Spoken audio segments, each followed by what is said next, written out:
देवी लक्ष्मी आई है, बाबा भोलेनाथ भी आए हैं। बाबा भोलेनाथ जी पूरे परिवार के साथ आए, लेकिन अब इनको वहाँ जगह कौन देगा जाने के लिए?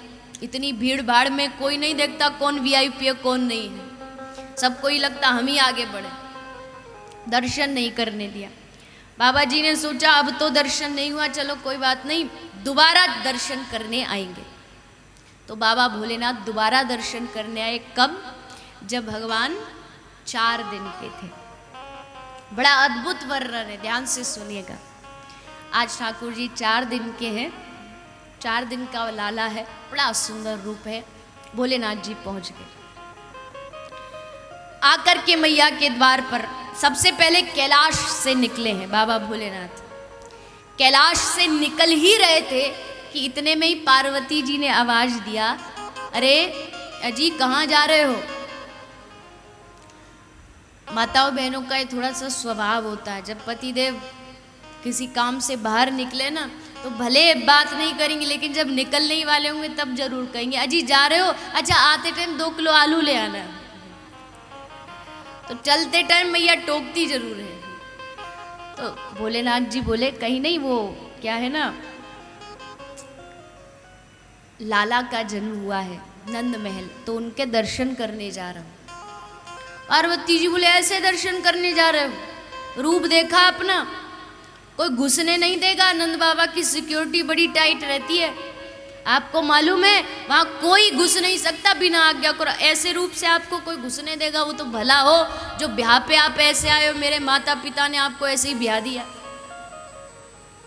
क्योंकि भोलेनाथ जी तो भोलेनाथ जी हैं। ब्याह में देवताओं ने खूब कहा महाराज थोड़ा आज तो थोड़ा सा ड्रेसअप चेंज कर लीजिए।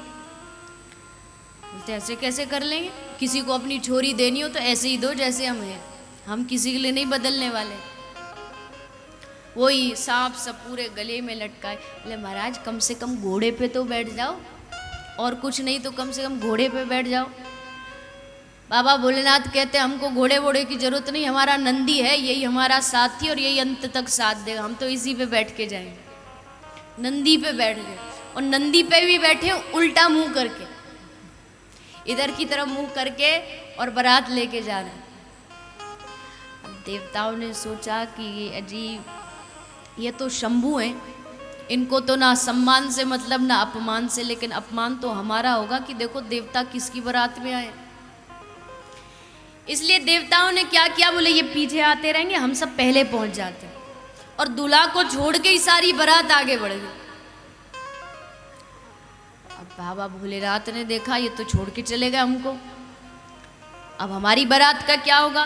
भोलेनाथ जी ने कहा चिंता मत करो, हमारे पास बारातियों की कमी नहीं। उठाया डमरू और एक बार बजाया, डमरू बजाते ही दुनिया में जितने शमशान के भूत प्रेत हैं सब बाबा भोलेनाथ के सामने प्रकट हो गए। बोले कहिए महाराज? बोले कहिए नहीं, तैयार हो जाइए, बारात में चलना है। तो बोले महाराज हम तो तैयार हैं एकदम। और कैसे तैयार है? कोई है किसी का मुंह ही नहीं है, कई है किसी के 4-4 हाथ हैं, किसी के 10-10 पाँव हैं। ऐसी अद्भुत बारात बाबा भोलेनाथ चल पड़ी। अब जैसे पहुंचे, बारात पहुंची हिमालय राजा के घर, तो सारी सखियां और सारी माताएं बाहर खड़ी थी आरती थाल लेके। बोले बारात आ रही है, दामाद जी आ रहे होंगे। सबसे पहले बारातियों की लाइन में चल रहे इंद्र देवता। लगा अरे वाह वाह वाह क्या बात है, कितना सुंदर दामाद मिला है, इसका रूप तो देखो। देवता बोले नहीं जी नहीं, ये दामाद जी नहीं, ये दामाद जी तो पीछे आ रहे हैं, ये तो दामाद जी के दास हैं। सखिया बोली जब दास इतना सौंदर्यवान है तो मालिक कितना होगा? तो बोले चिंता मत करो, आ ही रहे, देख ही लेना आप, वो भी बस पीछे ही पीछे बस पहुंचने ही वाले हैं। फिर आया कामदेव, बड़े बड़े सौंदर्य को पछाड़ दे ऐसा कामदेव। फिर आरती की थाली लेके खड़ी हो गई मैना जी कि दामाद जी आगे। दामे बोले ये भी नहीं है दामाद जी, ये तो बस उनके यहाँ थोड़ा बहुत कोई झाड़ू पोछा का काम कर लेते हैं, बस इससे ज्यादा कुछ। अच्छा अब तो बस आ जाए दामाद जी, कैसे भी एक बार झलक देख लें कैसे दामाद जी। नारद जी ने ऐसा कौन सा अद्भुत दामाद बता दिया हमें। नारद जी ने ही विवाह का प्रस्ताव रखा था। अब देवताओं की बारात खत्म हुई और भोलेनाथ जी की बारात हुई चालू। डम डम डम डम करते करते सारे पहुंचे। बोले दामाद जी कहाँ है? बोले दामाद जी वो देखो नंदी पे उल्टे बैठे। दामाद जी से कहिए उतरे तो सही। दामाद जी उतरे और उतर के सासू जी के सामने आए और जैसे मैना ने देखा कुछ बोल नहीं पाई और बस आरती की थाली हाथ से छूट गई और वहीं की वहीं बेहोश हो गई। ये नारद ने क्या। अब भोलेनाथ जी झांक के देख रहे हैं। साइड वाले से पूछते हैं माता जी कौन है? ले माता जी नहीं, आपकी सासू जी हैं। बाबा बोले सासू कौन सा पदार्थ होता है?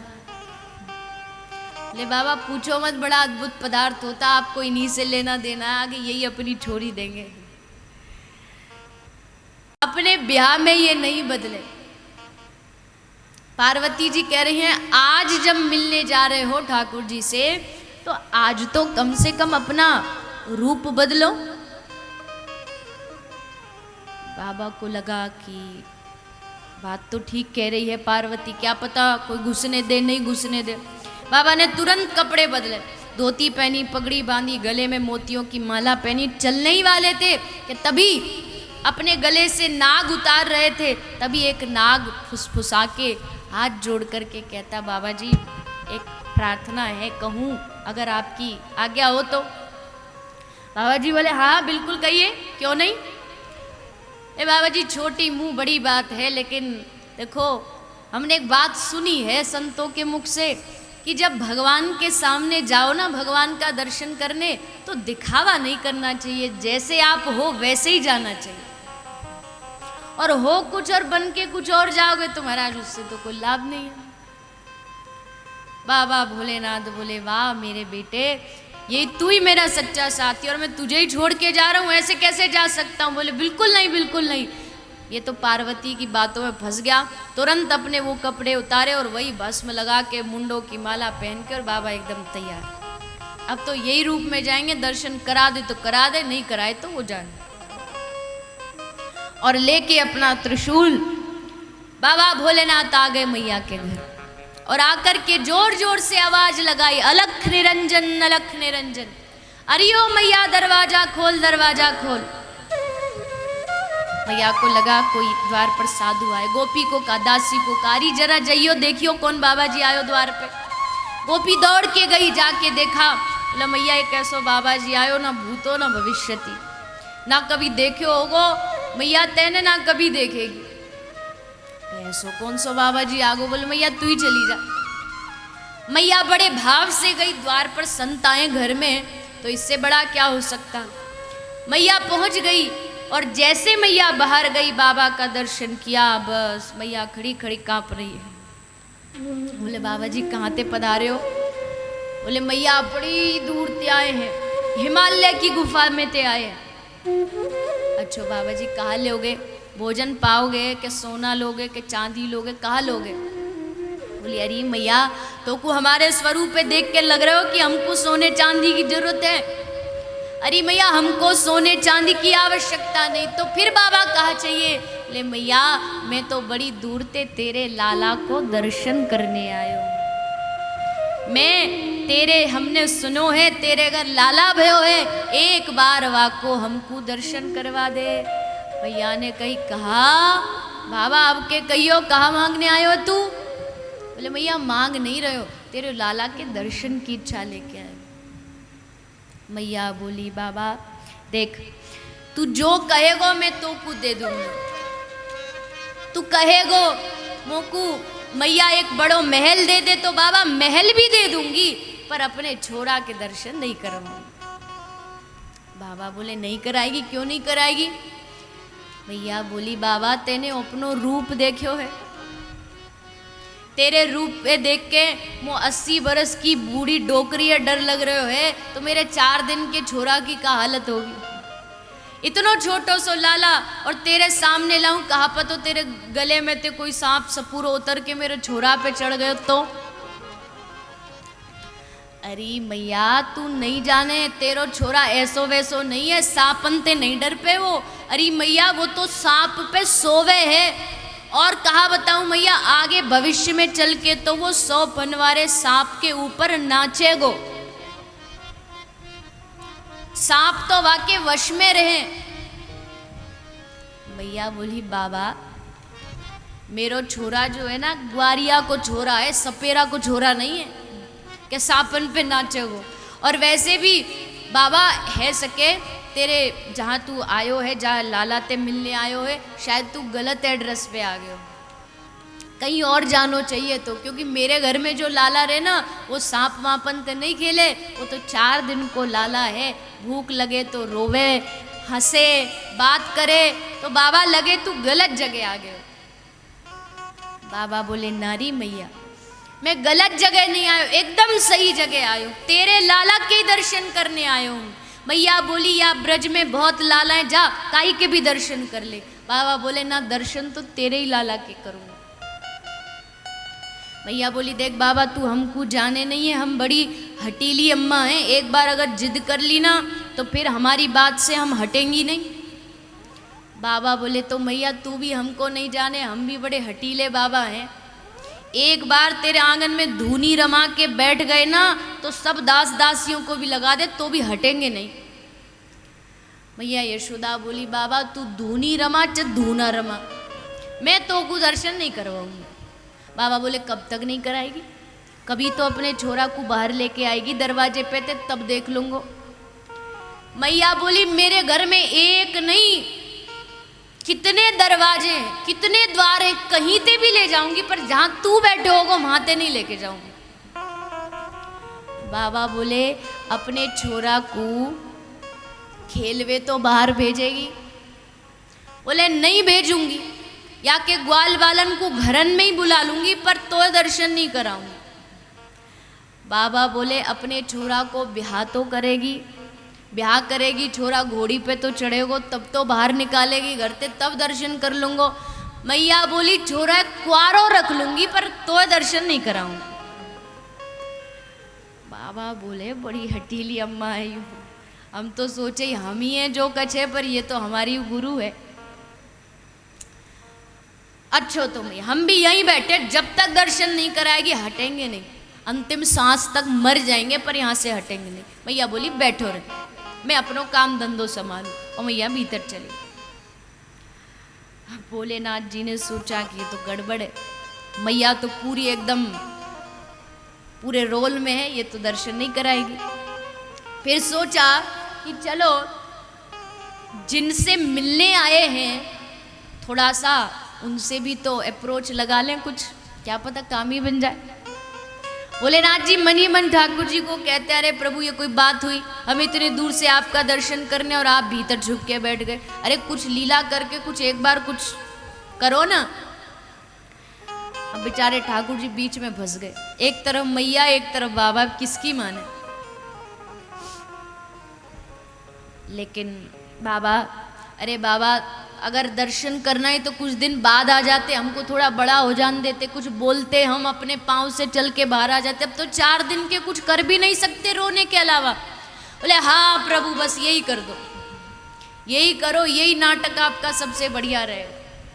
बोले क्या? बोले रोना आरंभ करो। ठाकुर जी ने सोचा ये एकदम बढ़िया नाटक रहेगा, और श्री ठाकुर जी ने पल्ले में पड़े पड़े रोना आरंभ किया, रोना आरंभ किया, जोर जोर से रोने लगे, जोर जोर से रोने लगे। अब देखो कभी कभी बच्चे रोते हैं ना, एक तो होता सचमुच रोना, एक होता नाटक करके रोना। एक नाटक करके जब बच्चे रोते हैं ना तो बड़े ट्यून में रोते हैं, इसका मतलब पक्का नाटक कर रहा है। वो एकदम रिदम में रोते, एकदम ताल में। तो ऐसे ही ठाकुर जी रो रहे हैं। अब जैसे रोने की आवाज़ आई तो आवाज़ बाहर गई। अब बाहर गई तो एक गोपी बाहर से भीतर आई। अरे मैया क्या कर रही है? तो को तो लगे छोरा भी पाल लो, नहीं आवे देख छोरा रो रहे और तू आराम से बैठी है। मैया बोली गोपी कहा करूं? बोले रो रहे हो है तो याकू कछु दूध पिला, कछु माखन मिश्री खिला। मैया ने दूध पिला दियो, अब भी चुप नहीं हुए। मैया खिलौना लेकर के झन झन झन हिलाई, तब भी चुप नहीं हुए। मैया ने पल्ला में झुलाए, तब भी चुप नहीं हुए। गोपी तो चुप ही नहीं है, अब कहा करे। गोपी बोली मैया मोकू तो लगे तेरे छोरा पे कई गोपी ने नजर लगा दी, क्योंकि मैया भूखो हो तो दूध भी पिला दियो चुप है जातो, मैया कछु खेल खिलौना चाहिए तो चुप है जातो, पर मैया ये तो कई गोपी ने नजर लगाई है। मैया बोली अब कहा करे? बोले कहा करे का नजर उतारो या की? बोले कैसे नजर उतारे? बोले जा रसोई ते वो लेके आ, राई नून लेके आ भीतर थे। मैया गई, नमक लाई, राई मिर्ची लाई और लाला की नजर उतारी। आए की, पलाए की, अड़ोसन की, पड़ोसन की, भूतनी, पिशाचनी, यहाँ की, वहाँ की, इधर की, उधर की, सब मेरे लाला के ऊपर से उतर जाए। अब नजर उतारी।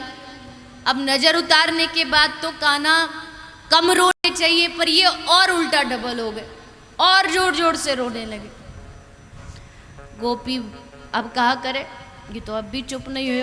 अब गोपी नए नए आइडिया देती जा रही है। बोली मैया देख दूध भी पिला दियो, तब भी चुप नहीं भयो, या को खिलौना भी दियो तो भी चुप नहीं हो, नजर उतारी तो भी चुप नहीं भयो। अब तो मैया वो पक्की पतो चल गई बीमारी कहा है। मैया बोली कहा बीमारी है? बड़ी भयंकर बीमारी है मैया। अरे पर बीमारी है का?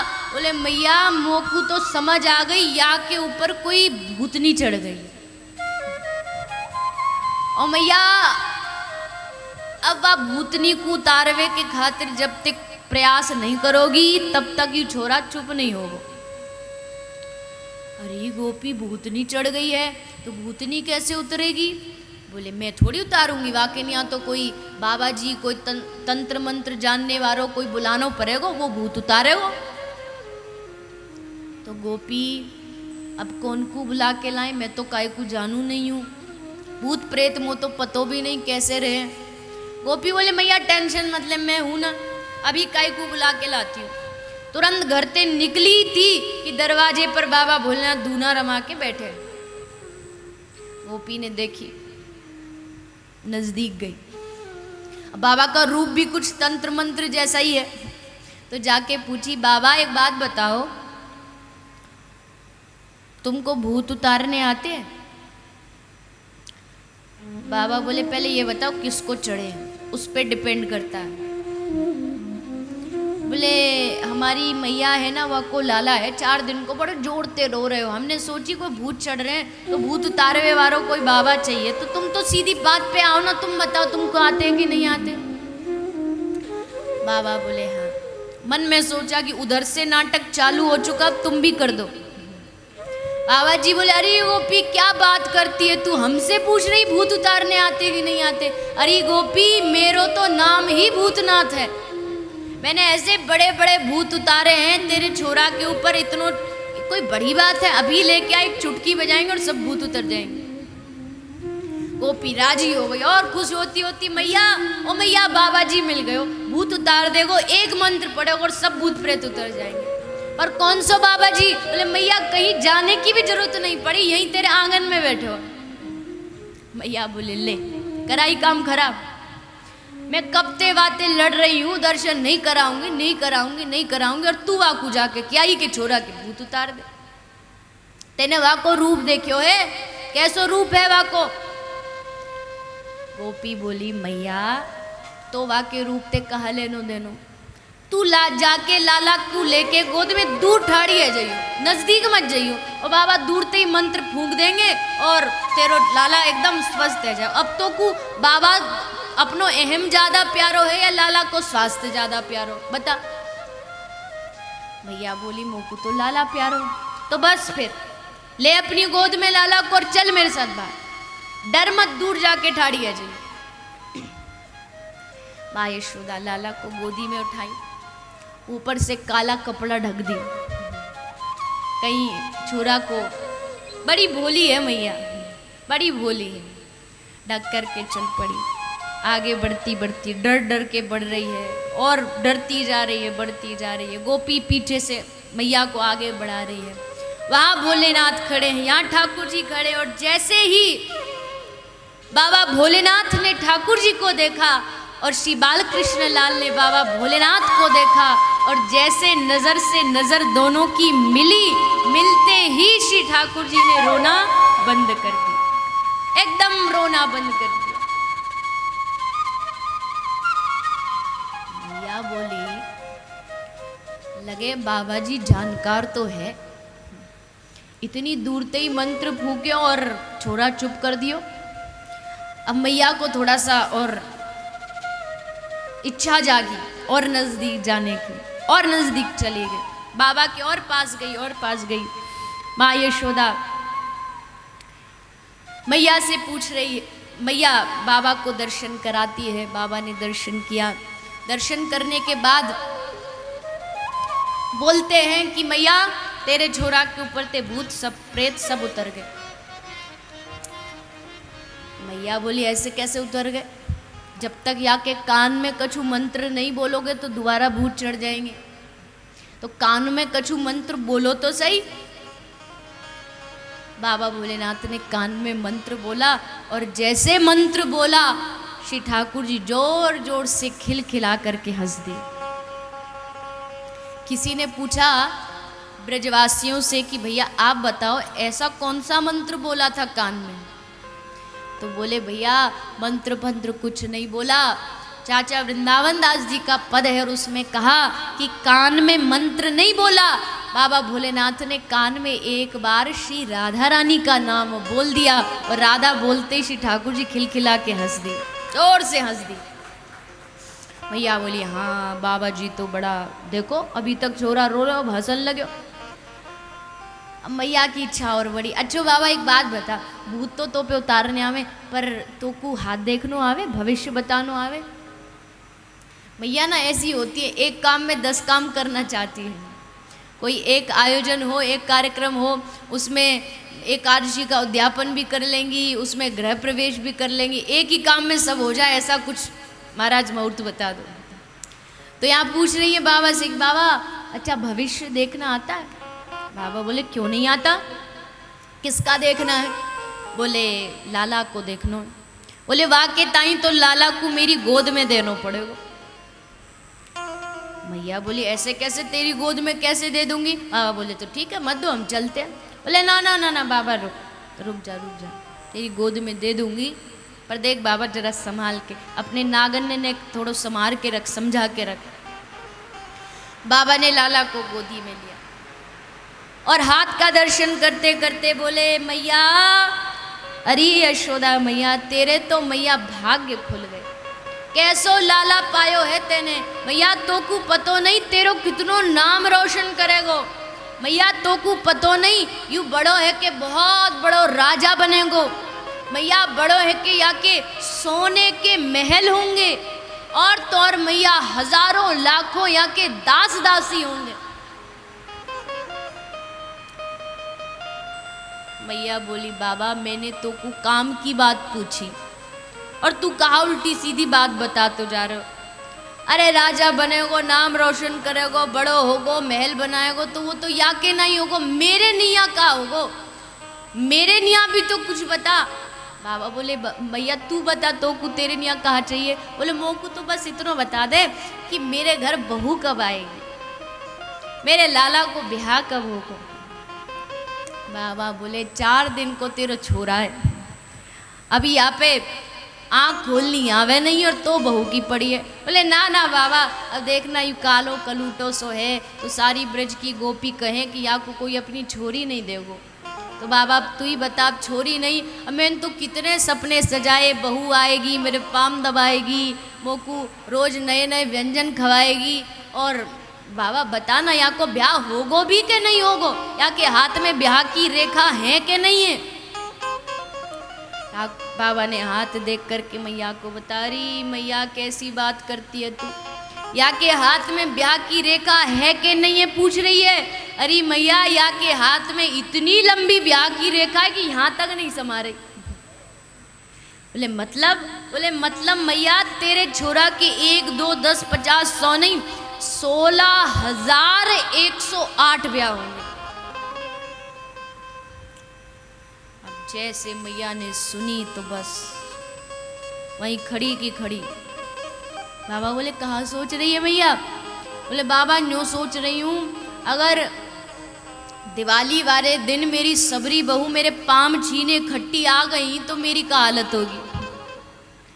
बाबा वहीं बैठे बैठे मेरे तो 16,108। अरे बाबा काय को पागल बना रहे हो? या कलुआ को तो एक बहू नहीं मिलेगी, तू 16,108 की बात कर रहे हो? कौन देगो या को अपनी छोरी? बाबा ने कहा मैया अब जैसा तू सोचे सोच, भविष्य है देख लेना। मैया ने सोचा कि बाबा ऐसे ही मजाक कर रहे, मजाक में बोल दिया, पर मैया उसको मजाक में ले गई। अब उसको क्या पता ये सत्यता है। अच्छा भैया अब मैं चलूँ, समय है गयो है, भविष्य बता रहे हैं। ठाकुर जी कहते बाबा जी अब बहुत भविष्य बता लिया आपने, अब आप जाइए, कैलाश पर्वत पर मैया जी आपको याद कर रही होंगी, अब आप प्रस्थान करिए। तो भोलेनाथ जी मैया को प्रणाम करते हैं, कहते मैया अब मैं चलता हूँ। मैया कहती ना ना बाबा तू यहाँ ते मत जा, ब्रज छोड़ के मत जा। क्यों? क्योंकि क्या का पतो कब मेरे छोरा को फिर नजर लग जाए, तो कोई तो चाहिए नजर उतारवे को। तब मैया कहती है रह रे योगी नंद भवन में ब्रज में वासो कीजे, जब जब लाल को नजर लगे तू तब तब दर्शन दीजे। यहीं रह जाओ बाबा। और बाबा भोलेनाथ वहीं ब्रज में अपने लाला के सानिध्य में रहे। आज भी ब्रज जाइए, 4 स्थान पर 4 रक्षक बन करके बाबा भोलेनाथ ब्रज में विराजमान है। लाला का दर्शन करके बाबा भोलेनाथ वहाँ से प्रस्थान करते हैं।